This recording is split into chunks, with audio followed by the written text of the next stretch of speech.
Apa lu kosongin aja begitu? Ya adalah, pokoknya bukan duit aja isinya. Apes amat tuh orang. Lagian ngerampok mantan mafia. Ya salah sasaran lah. Di depan rumah Dot, 3 orang berdiri dengan ekspresi berbeda.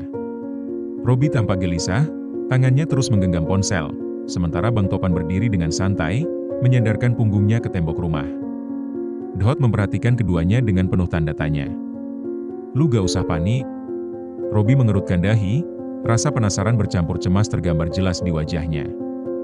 Bego kali, maksudnya itu koper isinya bukan duit. Mata Robi membesar. Hah?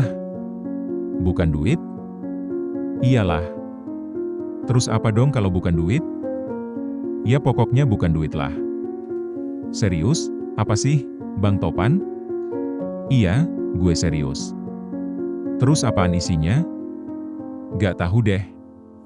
Mau kemana? Wajah Robi semakin pucat. Tanpa berpikir panjang, ia segera mengeluarkan ponselnya dan menelepon seseorang. Pagi itu tiba-tiba terasa lebih menegangkan. Di sebuah ruangan luas dengan jendela kaca besar, sementara tatapannya menerawang keluar. Ponselnya tiba-tiba bergetar di atas meja, menampilkan nama Robi. Ia menghela napas sebelum mengangkat panggilan itu. Kak, maafin Robi. Terserah kakak mau hukum Robi kayak gimana, atau kalau perlu, Robi balikin lagi deh duitnya. Suara Robi terdengar gemetar. Nona Elin mengerutkan dahi, merasa ada sesuatu yang tidak beres. Kenapa kamu, BI? Kopernya, Kak. Koper yang semalam dibawa Pak Pri ternyata isinya bukan duit. Cengkraman Nona Elin pada cangkir kopinya menguat. Hah? Bukan duit gimana? Enggak tahu deh, Kak. Pokoknya tadi dia bilang kalau koper itu isinya bukan duit. Emang kamu nanya sama dia? Enggak, dia yang cerita sendiri. Dia ketawa-ketawa tadi. Pantesan dia santai aja dari tadi. Mata Nona Elin menyipit.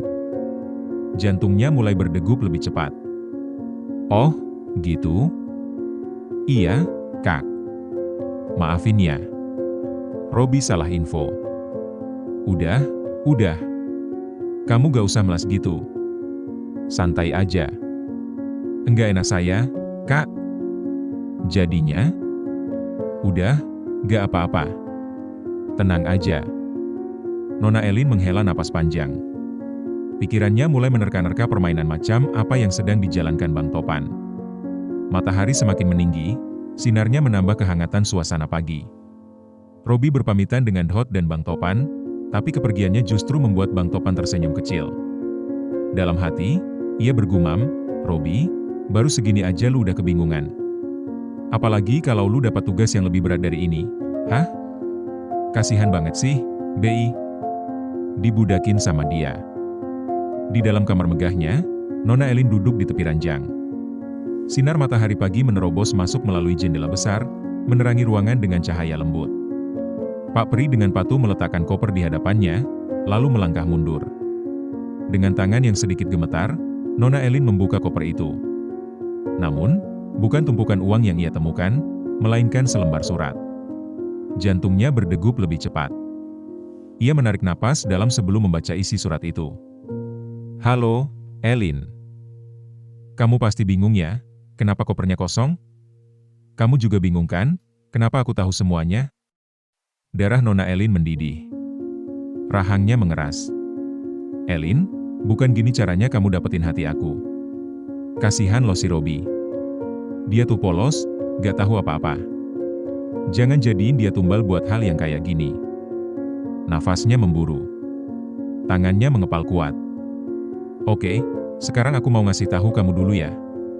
Pertama, aku gak bakal jatuh cinta sama siapapun kecuali sama wanita pilihanku, yang sama sekali gak ada di dalammu. Mata Elin membara, emosinya memuncak. Aku bakal tahu apa yang kamu rencanain, karena semua ajudan kamu selalu kasih tahu aku. Ia terhenyak. Wajahnya memucat. Besok kita ketemu di danau, tempat yang dulu kita mampir. Kamu masih ingat kan? Aku tunggu jam 4 sore. Nona Elin mencengkeram surat itu erat-erat. Matanya menatap kosong ke dinding, seolah memikirkan sesuatu yang lebih besar dari sekadar koper kosong. Di luar, angin pagi bertiup lembut, membawa pertanda akan konfrontasi besar yang tak terhindarkan. Lebih lanjut, situasi ini punya ketegangan yang terbangun secara alami.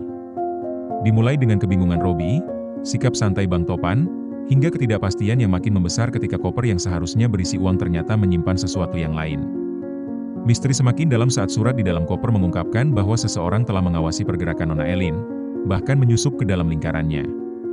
Bang Topan tampaknya lebih memahami situasi daripada yang ia perlihatkan. Sikap santainya menunjukkan bahwa ia tidak terkejut dengan apa yang terjadi, seolah-olah ia sudah menduga bahwa Robi akan panik dan Nona Elin akan terpancing. Di sisi lain, surat yang ditemukan di dalam koper memperlihatkan bahwa ada kekuatan lain yang bermain di balik layar, seseorang yang cukup percaya diri untuk menantang Nona Elin secara langsung. Isi suratnya sendiri menyiratkan sesuatu yang lebih personal. Ada hubungan di masa lalu antara si pengirim surat dan Nona Elin, yang membuat ancaman ini terasa lebih mendalam. Ini bukan sekadar urusan bisnis atau uang, tapi ada emosi yang terlibat.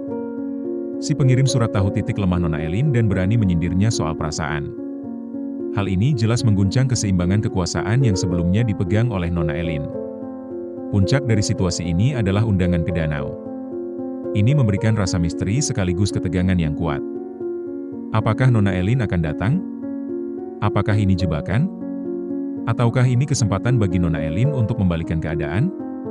Dari sini, cerita bisa berkembang ke berbagai arah. Jika Nona Elin datang, bagaimana ia akan menghadapi situasi yang tidak terduga ini? Apakah dia akan membawa pasukan atau mencoba menyelesaikannya sendiri? Jika dia memutuskan untuk tidak datang, bagaimana reaksi si pengirim surat? Apakah ada rencana cadangan yang sedang berjalan di balik layar? Ketegangan ini membuat pembaca terus bertanya-tanya, dan ini adalah kekuatan dari cerita yang sedang dibangun.